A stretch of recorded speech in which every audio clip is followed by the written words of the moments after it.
Welcome to another edition of the Traveling Show. I'm Ronaldo Colon, and today we are in Pompeii. Follow us. Before we get started, don't forget to subscribe and hit the little bell there, and so that we can update you every once in a while.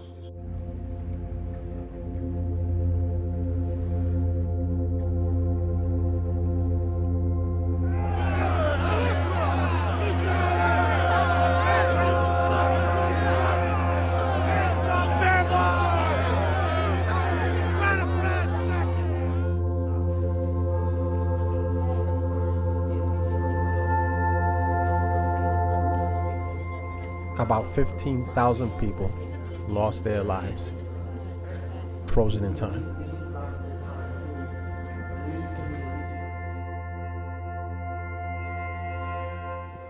It began with a cloud of smoke and hot gases going up 20 miles, can you believe that? Into the sky of nothing but ash and pumice and rock. The excavation has taken many years, but here along the main street, you can see where the shop owners had their place. We're along the main street. This will take us all the way forward, and we'll go by the public baths and some of the other places. More shops. The force of the volcano was so great that it blew the tops off the homes. Ash and rock covered the city. No lava. And this is one time that no lava came down. Pompeii started as an Etruscan country and was conquered by Rome in 310 BC. Destroyed in 79 AD. And discovered 1,500 years later.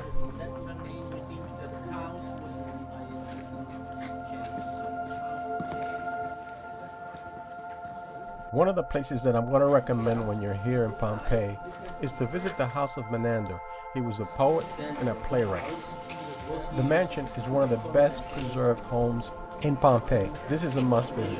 In the room, the basic here connected to a system under the floor, that is the ancient way. Until the 1st century BC, the center of the house was a system for raising water, surrounded by rooms that are cubicular, bedrooms or studio. Pabellini, the invented this technique because he understood that the ash. He would entertain guests here in the garden, his family. And it's one of the few homes with a second floor. So we have the entire second floor, first floor. We can see the empty space for the steps going up.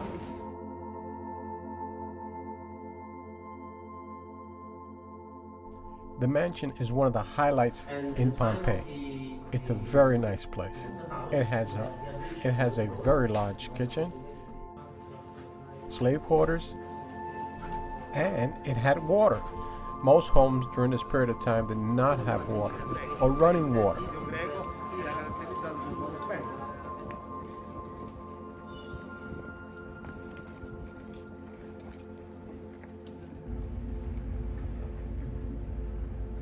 In Pompeii during this period of time, only the rich had running water in their homes.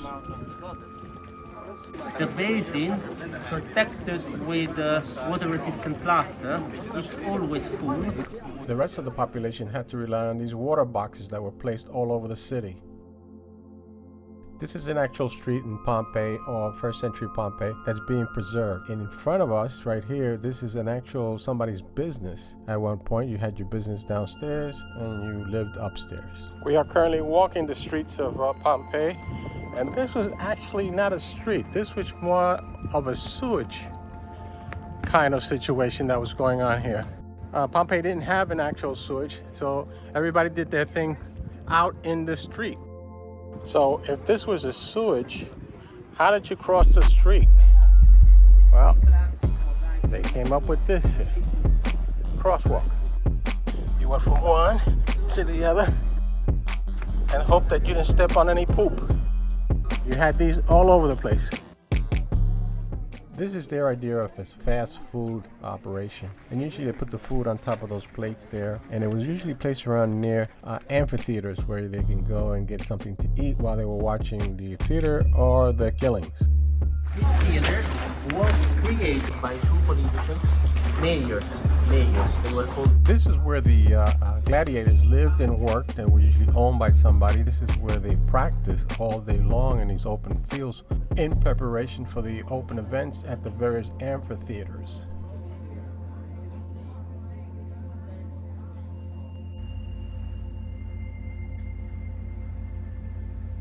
Okay, we're back on the Via dell'Abbondanza, thought to represent the goddess of abundance.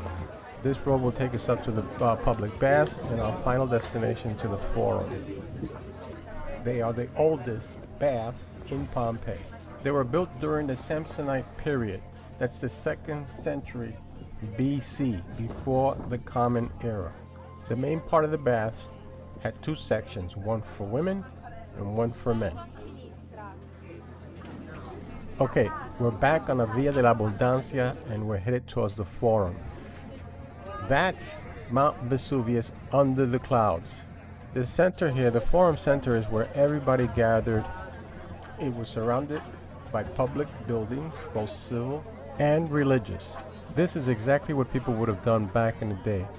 Hanging out, having a good time, and Mount Vesuvius in the background. Very interesting. Pompeii was on my bucket list. I loved it. It was wonderful to be able to visit a city that was destroyed by a volcano. We arrived at Pompeii by boat into the Gulf of Naples to the beautiful port of Sorrento, and then a short ride from the port to Pompeii. It was a lot of fun, very educational, and wonderful.